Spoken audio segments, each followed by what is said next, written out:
கனவுகள் மேம்பட வேண்டும். எல்லாரும் நலமா இருக்கீங்களா? உங்களுடைய கேள்விகள் எனக்கு புரியுது. நிறைய அபரிவிதமான லாபம் தரக்கூடிய தொழில்களெல்லாம் விட்டுட்டு ஏன் பஞ்சகவ்ய ப்ராடக்ட் அவங்க செஞ்சிட்ருக்காங்க? தேவி மேடம்க்கு இந்த பஞ்சகவ்யத்தால் என்ன லாபம் கிடச்சிரும்? இதெல்லாம் உங்களோட கேள்வி. அதுக்கு நான் பதில் சொல்லணும். பஞ்சகவ்ய ப்ராடக்டை நான் ஃபஸ்ட்டு கையில் எடுத்ததுக்கு ரீசன் அதை வரமா வெயிட். ஃபஸ்ட்டு இன்வெஸ்ட்மெண்ட்டு கம்மி.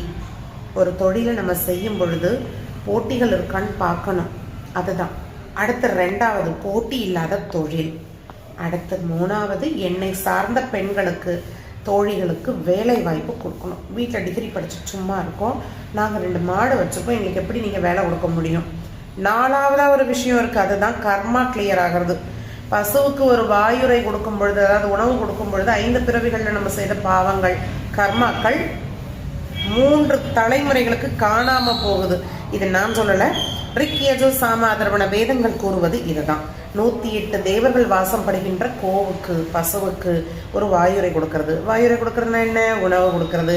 ஒரு வேளை தவிடு நாங்கள் வாங்கி கொடுத்து அதனுடைய சாணத்தை பைசாவாக மாற்றுறோம். இதில் பஞ்சகவ்யம் இருக்கிறதுனால உங்கள் இல்லமும் ஆலயமாக மாறுது.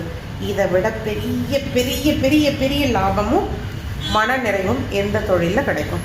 இறைவா தொடர்ந்து பயணிப்போம் உங்களின் ஆதரவோடு. கேள்விக்கு பதில் வந்துருச்சா?